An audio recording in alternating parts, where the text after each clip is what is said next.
Joel Coen's The Tragedy of Macbeth is a film maven's Macbeth.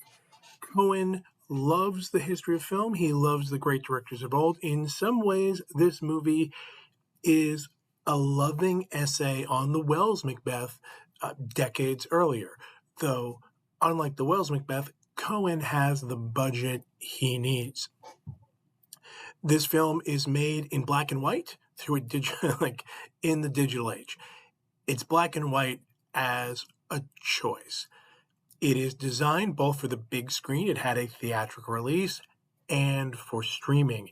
This is an Apple TV production. It is meant to go to it's A24 with Apple TV, meant to go to your devices. So there are going to be close-ups, just as there are in film, just as there are in TV. Maybe there are fewer big long shots or big wide shots than there would be if this were imagined always on the big screen. Quite obviously, we are in a series of sets. These are constructed, but they're not constructed with realism in mind. Some people talk about this as theatrical in a way, because they're on set. The sets are simplified, a little geometric, they're expressionistic.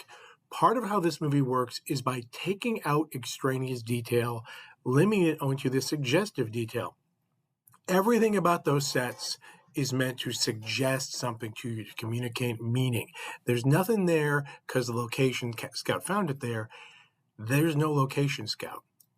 This production built these simplified sets like they look like kind of mid-20th century off-the-rack medieval settings, which were simplified for practical purposes. These are simplified for artistic purposes. They're also tight. Like Macbeth and Lady Macbeth are constricted a lot of the time. This is very much focused on the performances, on Frances McDormand as Lady Macbeth and the great Denzel Washington as Macbeth. Coen is not cutting as much of this text as other people do. He's got about 80% of the text, and i.e., he only cut 1/5, as opposed to people who are cutting out 1/3, 1/2. And there's a lot of close-up and attention to how the verse is spoken. If you want to know how Shakespeare should really sound, actually, if you didn't understand what Macbeth was saying in one of the earlier movies, watch Denzel Washington deliver that same line. Washington, who's a very, very skilled actor, combines the kind of emotional presence and physicality and communication through facial expression that American film actors specialize in with real skills in dealing with the verse itself. It's not that the verse isn't a barrier to him. It isn't a barrier to him. The verse is something he knows how to use. He can make the verse clearer to us. He can let the verse help his performance. He's got the whole toolbox.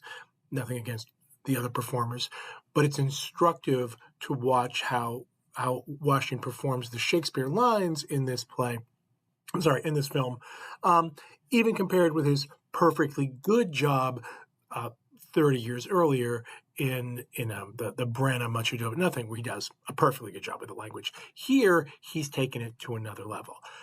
The camera lets the characters speak.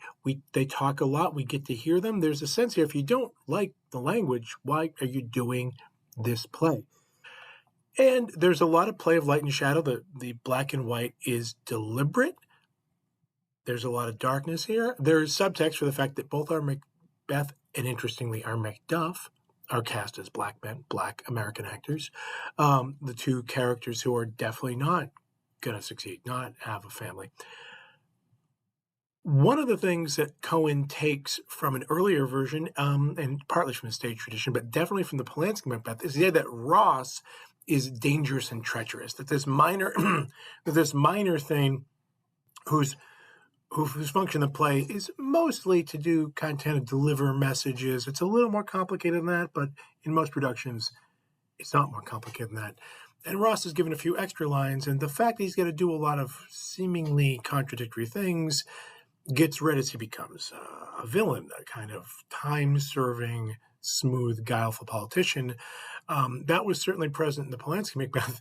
It's really given life here by Alex Hessel's performance. Just his facial expression makes him look deeply alarming, clearly very calculating. The first time you see Hessel walk on screen as Ross, it's ominous. And there are some slight changes to the script to make Ross seem shadowy and ominous in various ways. Something that said, Wells's Macbeth is really on the brain a lot, and Coen is a beloved art house auteur director. He collaborates with his brother Ethan Coen on lots of movies. Barton Fink, Fargo, Oh Brother, Where Art Thou? He's a filmmaker's filmmaker.